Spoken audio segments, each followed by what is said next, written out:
पैसे के लालच में बेटे ने अपनी माँ और बहनों को निकाला घर से। हितेश बेशर्मी से अपनी माँ शारदा जी से बोलते जा रहा था, माँ तुम अपना सामान पैक कर लो और अपनी तीनों बेटियों को लेकर मेरे घर से निकल जाओ। अब मैं तुम्हें अपने घर में नहीं रख सकता।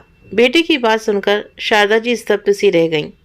आंखों में आंसू लिए हुए बोली, बेटा मैं इस उम्र में कहाँ जाऊंगी, और वो भी तीन तीन बड़ी बेटियों को लेकर। एक तुम ही तो मेरा सहारा हो, तुम्हारे अलावा मेरा इस दुनिया में है ही कौन। अगर तुम मुझे और अपनी बहनों को घर से निकाल दोगे तो हम कहाँ जाएंगे। तभी शारदा जी की बात सुनकर अंदर से उनकी बहू पूनम भड़कती हुई बाहर आई। हमने ठेका नहीं ले रखा है तुम्हारा और तुम्हारी बेटियों का। तुम सब गांव की गंवारों को अपने पास रखकर मुझे कितनी बेइज्जती सहन करनी पड़ती है ये मैं जानती हूँ। अब बिल्कुल नहीं सहूंगी। मैं हाई फाई सोसाइटी में रहती हूँ और मेरी सारी सहेलियाँ भी हाई फाई सोसाइटी की हैं। तुम लोगों की वजह से मैं उन्हें अपने घर भी नहीं बुला पाती हूँ। तुम लोगों को देखकर वो लोग मुझ पर हंसती हैं। इसलिए निकल जाओ मेरे घर से। अब मुझे फ्री होकर जीने दो। बेटा वैसे भी तुमने हमें पीछे का एक कमरा दिया है। हम तो माँ बेटी वैसे भी तुम्हारे इतने बड़े घर में नहीं आती हैं। जैसे तुम लोग कहते हो हम उसी तरह से तो रहते हैं, फिर भी हमें घर से निकाल रहे हो। फिर शारदा जी अपने बेटे की तरफ देखते हुए बोली, बेटा तुम्हारे बाबूजी के जाने के बाद एक तुम ही लोग तो अपनी बहनों का सहारा हो। और भूल गए क्या कि तुम्हारे बाबूजी के मरते समय तुमने उनसे वादा किया था कि अपनी माँ का ख्याल रखोगे, बहनों की पढ़ाई पूरी करवाओगे और उनकी शादी भी करोगे। और मुझे भी तो यही कहकर तुमने गांव की ज़मीन को बिकवा दिया कि मुझे और अपनी बहनों को शहर में रखोगे। इसी वजह से मैंने तुम्हारे कहने पर गांव का घर और ज़मीन दोनों बेच दिया कि चलो उसके पिताजी के बाद बड़ा भाई है अपनी बहनों को संभालने के लिए। लेकिन तुम अपनी सारी जिम्मेदारियों से पीछा छुड़ाना चाहते हो। अब तो हम गांव भी वापस नहीं जा सकते क्योंकि ना तो घर बचा है और ना ही ज़मीन। तभी बहू उनके कमरे में से एक बैग में सारे कपड़े पैक करके उनके सामने फेंकते हुए बोली, हितेश अब तुम्हारी माँ इस घर में एक दिन भी अपनी बेटियों के साथ रुकी तो समझ लेना मैं इस घर को छोड़कर अपने मायके चली जाऊंगी और अपने डैडी से कह दूंगी कि अपने दामाद की जगह बिजनेस पार्टनर किसी और को बना लो। ये सुनकर हितेश घबरा गया और बोला, नहीं नहीं डार्लिंग, ऐसे कैसे तुम मायके चली जाओगी, मैं तुम्हें कहीं नहीं जाने दूंगा। हितेश ये बात अच्छी तरह से जानता था कि आज वो पूनम के पिताजी की वजह से ही इतने बड़े बंगले में खड़ा है। उनके बिजनेस में पार्टनर होने की वजह से ही बड़ी बड़ी गाड़ियां हैं। ये सारी शानो शौकत पूनम के पिता की वजह से ही है। अगर पूनम मायके चली गई और उसके पिताजी मुझसे नाराज हो गए तो मेरा तो ऐसो आराम ही छिन जाएगा। यही सोचकर हितेश दरवाजे पर पड़े हुए बैग को उठाकर माँ के हाथ में थमाते हुए बोला, माँ तुम्हें सुनाई नहीं दिया पूनम ने क्या कहा है, जो अभी भी घर की दहलीज पर खड़ी हुई हो। निकल जाओ अपनी बेटियों को लेकर यहाँ से। तभी शारदा जी की बड़ी बेटी रवीना, जिसकी उम्र 18 वर्ष थी, वो बोली, भैया आप माँ के साथ ऐसा व्यवहार नहीं कर सकते। बड़ा भाई तो पिता के समान होता है। बचपन में हम सभी लोग एक साथ में खेलते थे।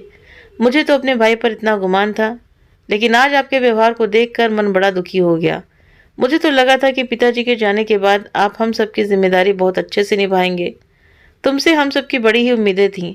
आज तुम्हारे पास सब कुछ है, इतना बड़ा बंगला, बड़ी गाड़ी, खूब सारा पैसा, तो क्या अपनी बूढ़ी माँ और बहनों को नहीं रख सकते। तभी चिल्लाती हुई पूनम बोली, हाँ हाँ तुम्हारी अकेली माँ होती तो घर के किसी कोने में रख लेती, पर पूरी की पूरी पलटन साथ में लेकर चलती है तुम्हारी माँ। अब तीन तीन बेटियों को रखना हमारे बस की बात नहीं है। हमने इधर कोई धर्मशाला नहीं खोल रखी है जो तुम लोगों को अपने घर में रखेंगे। इसलिए अब तुम लोग मेरे घर से निकल जाओ। ये घर मेरे डैडी का दिया हुआ है, इसमें सिर्फ मेरा और मेरे पति का हक है।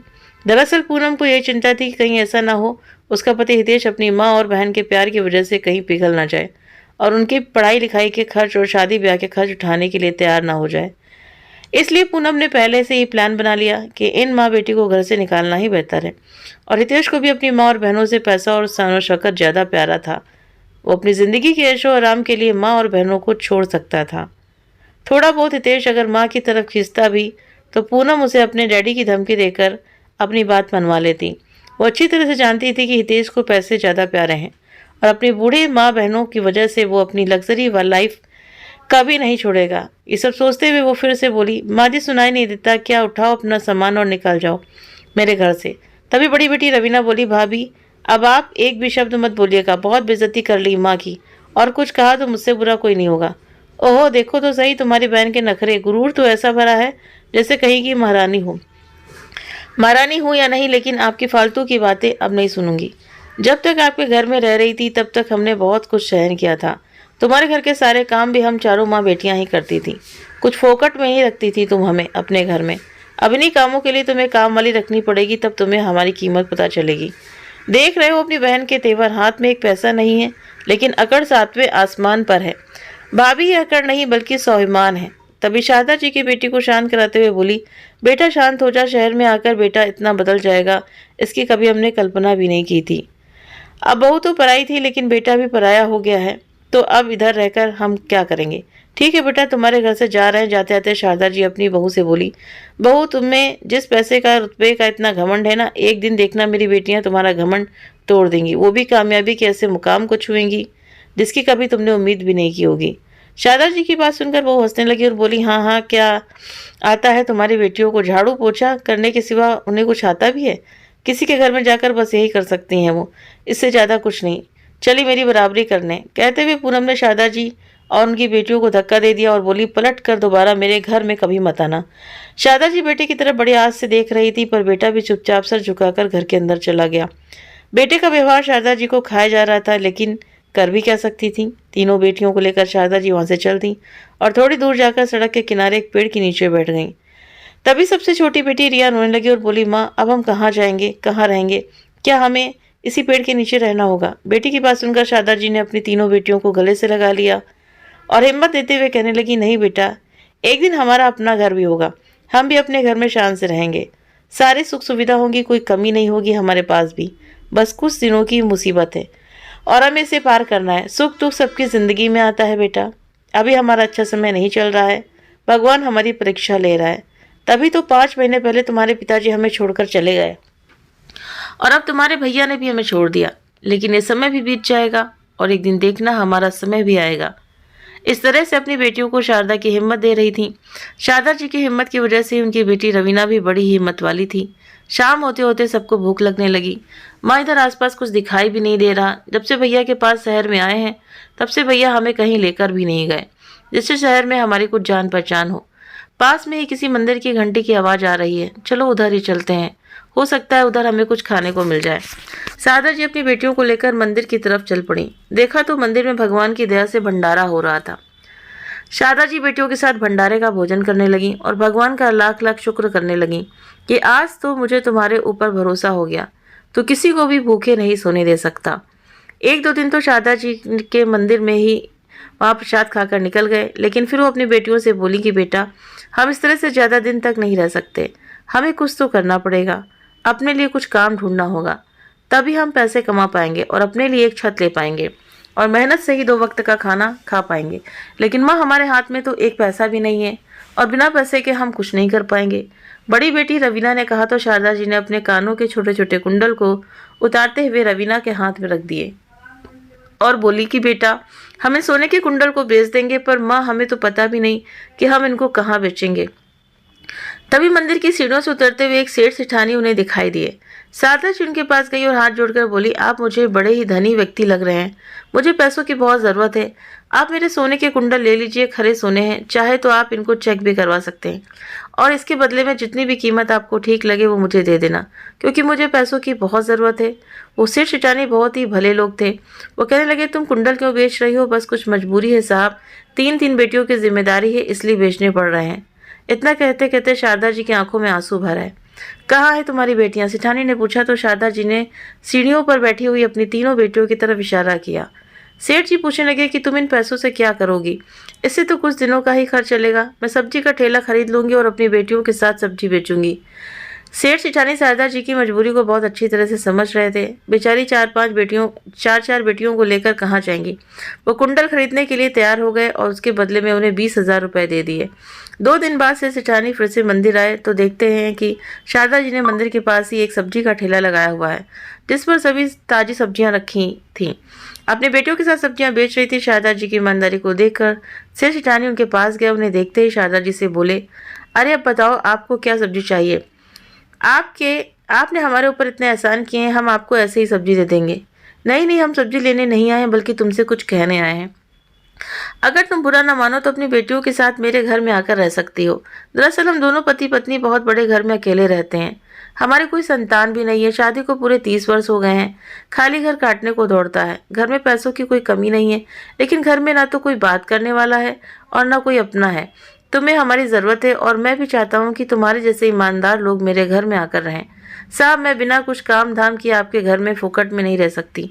अगर आपके घर में कुछ काम धाम हो और आप मुझे काम के बदले पैसे देंगे तो हम आपके घर में ज़रूर आकर रहेंगे। ये सुनकर सिर चट्टानी खुश हो गए कि सच में शारदा जी और उनकी बेटियां बहुत ईमानदार और स्वाभिमानी हैं। उन्होंने कहा कि मेरा घर बहुत बड़ा और बहुत सारे काम भी है। हमारा रसोइया काम छूटकर चला गया है। अगर तुम खाना बनाने का और साफ सफाई का काम कर सकती हो तो मेरे घर में आकर रह सकती हो। बहुत सोच विचारने के बाद शारदा जी अपनी बेटियों से सलाह मशवरा करने लगीं। तो उनकी बेटी रवीना बोली कि माँ, हमें काम भी मिल रहा है और रहने के लिए छत भी मिल रही है, तो अच्छा है कि हम सेठ जी के घर चलते हैं। बेटों से बात करके शारदा जी ने सेठ जी से बोल दिया कि ठीक है सेठ जी, आज तो नहीं कल से हम आपके घर आएंगे।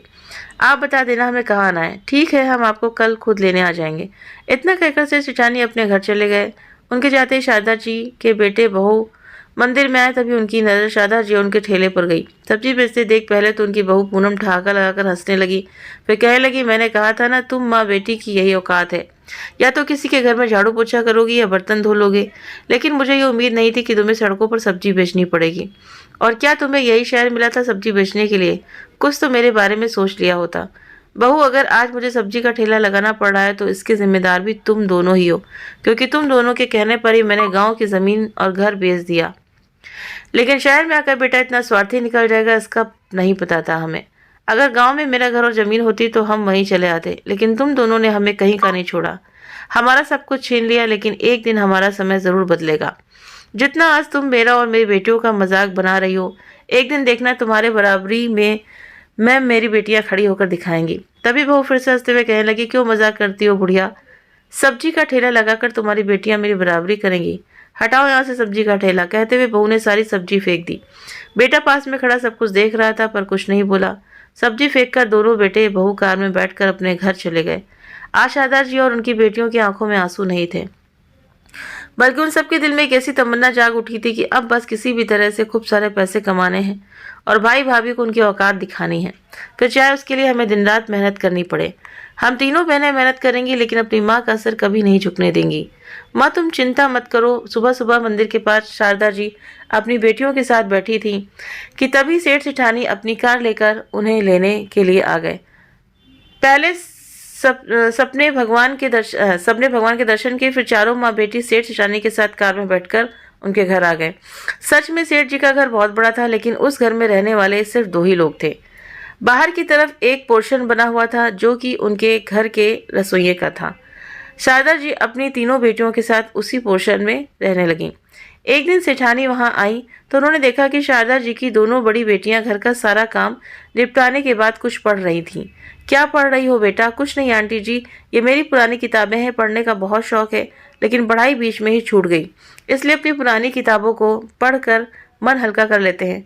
क्या तुम्हें पढ़ाई का शौक है तो हमें पहले क्यों नहीं बताया? कल ही हम तुम्हारा किसी अच्छे से कॉलेज में एडमिशन करवा देते हैं। तुम्हारा ही क्यों, तुम तीनों बहनों का कॉलेज और स्कूल में एडमिशन करवा देंगे। आराम से पढ़ाई करना। सेठानी की बात सुनकर तीनों बेटियों की आंखों में खुशी की चमक दौड़ गई। पढ़ाई की बात आने पर वो एक बार भी नहीं मना कर पाई। जल्दी सेठ और सेठानी ने उनका एडमिशन करवा दिया। घर के सारे काम धाम करने के बाद शारदा जी की तीनों बेटियां मन लगाकर पढ़ाई करती। रवीना का LLB करने का सपना था और जल्द ही उसने अपने इस सपने को पूरा कर दिखाया। दूसरे नंबर की बेटी प्राची भी पुलिस विभाग में एक अफसर बन गई और सबसे छोटी बेटी प्रिया अभी UPSC की तैयारी कर रही थी। इसी तरह 8 साल बीत गए। इन 8 सालों में शारदा जी की जिंदगी में खुशियों की लहर दौड़ गई थी और उधर उनके बेटे और बहू की जिंदगी में बहुत कुछ बदल गया था। उनकी बहू के पिताजी, जिसके बिजनेस में उनका बेटा हितेश पार्टनर था, उनकी हार्ट अटैक की वजह से मृत्यु हो गई, जिससे सारा बिजनेस का भार हितेश के कंधों पर आ गया। हितेश बिजनेस में पार्टनर जरूर था, लेकिन उसे बिजनेस को चलाना नहीं आता था और ना ही उसने कभी उन्हें सीखने की कोशिश की।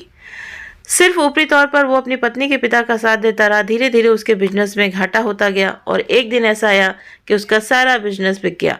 अब उसके पास कोई काम धंधा नहीं था। इधर उधर भटकते हुए काम ढूंढ रहा था। तभी एक दिन उसकी नज़र अपनी बहन रवीना पर पड़ी, जो एक कार में बैठकर जा रही थी। वो अपनी बाइक से रवीना का पीछा करने लगा और पीछा करते करते उसके घर तक पहुंच गया। रवीना कार से उतरकर अपने घर के अंदर चली गई, पर उसका भाई हितेश वहीं खड़ा रहा, घर को देखता ही रह गया और दबे पांव वापस अपने घर चला गया। जाते ही सबसे पहले उसने अपनी पत्नी पूनम को सारी बात बताई कि उसकी माँ और तीनों बहनें हमसे बहुत आगे निकल गई हैं। आज उनके पास गाड़ी बंगला सब कुछ है, किसी भी चीज़ की कोई कमी नहीं है। ये सुनते ही पूनम का मुंह खुला का खुला रह गया। वो हितेश से कहने लगी कि तुम जाओ और अपनी माँ से मदद मांगो, तुम तो उनके बेटे ही हो, तुम्हारी मदद जरूर करेंगी, इसलिए जाओ और मेरे पिताजी के बिजनेस को फिर से खरीदने के लिए उनके आगे हाथ फैलाओ, पैसे मांगो और मेरे पिताजी के बिजनेस को फिर से उठाओ। मैं ऐसा कैसे कर सकता हूँ पूनम? पहले तो हमने उन्हें घर से धक्के मारकर बाहर निकाल दिया, अब किस मुंह से उनके पास जाऊंगा? क्यों? आज तुम्हारी माँ के पास इतना सारा पैसा है तो क्या वो अपने बेटे की मदद नहीं करेंगी? तुम उनके बेटे हो, जब तुम्हें रोता गिड़ाता हुआ देखेंगी तो ज़रूर तुम्हारी मदद कर देंगी, उनका दिल पिघल जाएगा। चलो मैं भी तुम्हारे साथ चलती हूँ, देखती हूँ उस बुढ़िया के बंगले गाड़ी। कहते हुए पूनम अपने पति के साथ बाइक पर बैठकर वहां से चल दी। हितेश ने अपनी माँ के घर के सामने जाकर बाइक रोक दिया और पूनम को घर दिखाते हुए बोला कि यही माँ का घर है। इतना बड़ा घर और गाड़ी देखकर पूनम कहने लगी कि उस सब्जी बेचने वाली बुढ़िया ने इतना बड़ा घर कैसे खरीद लिया? जरूर इन लोगों की किसी ने मदद की होगी, वरना इन लोगों के पास तो खाने के भी लाले पड़ गए थे। तभी हितेश बोला कि अब अंदर भी चलोगी या यहीं पर खड़ी होकर इस घर को ही देखती रहोगी? हाँ हाँ चलते हैं, लेकिन क्या बोलना है उस बात का ध्यान रखना, अगर झूठे आंसू बहाने पड़े तो भी बहा देना। कहते हुए दोनों पति पत्नी मुस्कुराते हुए घर की डोर बेल बजाई तो अंदर से शारदा जी ने आकर दरवाजा खोला। अपने सामने शारदा जी को देखकर बेटे और बहू दोनों के चेहरे की हवाइयाँ उड़ गईं, क्योंकि शारदा जी जब उनके पास रहती थी तो एकदम से दुबली पतली थी और सूती सी साड़ी पहने रखती थी, लेकिन आज उन्होंने सिल्क की महंगी साड़ी पहन रखी थी और शरीर से भी हट्टी कट्टी लग रही थी। गले में मोटी सी चेन पहन रखी थी, हाथ में घड़ी बंधी थी। बेटे बहू को देखते ही शारदा जी ने कहा कि बोलो कैसे आना हुआ? तभी दोनों बेटे बहू शारदा जी के पैरों में गिरकर गिड़गिड़ाते हुए कहने लगे, प्लीज़ माँ जी हमें माफ़ कर दो, हमसे बहुत बड़ी गलती हो गई, हमने आपके साथ अच्छा नहीं किया। घड़ियाली आंसू निकालते हुए पूनम बोली, हाँ माँ जी माफ़ कर दो अपने बेटे बहू को, देखो कितने परेशान हैं हम लोग। तभी अंदर से आते हुए रवीना ने कहा, अच्छा भाभी, जब आप लोगों ने हमें घर से धक्के मारकर बाहर निकाला था तब हम भी तो परेशान ही थे। आपने एक बार भी ये नहीं सोचा कि हम लोग कहाँ जाएंगे, क्या खाएंगे? तुम्हें तो अपने पैसों का बहुत घमंड था, आज कहाँ गया वो तुम्हारा पैसा और घमंड, जो हमारे सामने हाथ जोड़कर पैसों के लिए गिड़गिड़ा रही हो। तभी शारदा जी कहने लगी, क्यों बेटा, तुमने जब हमको घर से निकाला था तब मैंने कहा था ना कि समय किसी का एक जैसा नहीं रहता। एक दिन मेरी बेटियां तुम्हारे बराबर से खड़ी होकर दिखाएंगी, और आज देखो मेरी तीनों बेटियां तुमसे बहुत आगे निकल गई हैं। तुम्हें अपने पैसे का और अपने स्टेटस का बहुत ज़्यादा घमंड था, तो देखो आज पूरे शहर में मेरी बेटियों के चर्चे हैं। जब लोग कहते हैं कि देखो शारदा जी की एक बेटी वकील बन गई, एक पुलिस अफसर में लग गई और एक यूपीएससी की तैयारी कर रही है, तो मेरा सीना गर्व से चौड़ा हो जाता है। मेरी बेटियां मेरी शान है। ये सुनकर पूनम आग बबूला होते हुए बोली, अच्छा बुढ़िया, तभी तेरे अंदर इतना घमंड आ गया। पर देखना आगे कुछ बोलती इससे पहले हितेश ने उसको रोक दिया और शारदा जी से कहने लगा, माँ वो तीनों आपकी बेटियां हैं तो मैं भी तो आपका बेटा हूँ। आज आपके बेटे को आपकी ज़रूरत है तो क्या आप मदद नहीं करोगी? कैसी मदद? कौन सी मदद? तुम्हारे जैसे बेटे होने से तो अच्छा होता कि मुझे एक बेटी और हो जाती। मुझे नहीं चाहिए था तुम्हारे जैसा स्वार्थी और लालची बेटा, जिसे पैसों के आगे कुछ दिखाई नहीं देता। तुमने कभी बेटे होने का फ़र्ज़ नहीं निभाया और मुझे बेटे का ज्ञान दे रहे हो। मैंने तुम्हारे लिए कितना कुछ नहीं किया, इसकी लिस्ट अगर निकाल कर दे दूँ तो गिनतियाँ करते रह जाओगे। एक माँ का सब्जियाँ बेचना भी तुम्हें गंवारा नहीं लगा। कभी ये चिंता नहीं की कि माँ को घर से निकाल दिया तो क्या खाएंगी, बाहर तीन तीन बेटियों को लेकर अनजान शहर में कहाँ रहेंगी। इसलिए मुझसे अब किसी तरह की उम्मीद मत रखना। फिर बहू की तरफ देखते हुए बोली, बहू भगवान के नीचे रहकर पैसों का घमंड कभी नहीं करना चाहिए, क्योंकि घमंड किसी का नहीं चलता। पैसा तो हाथ का मैल है, आज है कल नहीं है, कहकर शारदा जी ने दरवाज़ा बंद कर लिया। बेटे बहू अपना सा मुंह लेकर वहाँ से चले गए। अगर ये कहानी आप सभी को पसंद आई हो तो वीडियो को लाइक शेयर सब्सक्राइब करना ना भूलें। आप अपने कमेंट करके भी ज़रूर से ज़रूर बताएं और मिलते हैं आपसे नेक्स्ट वीडियो में कल एक नई कहानी के साथ में। Thank you.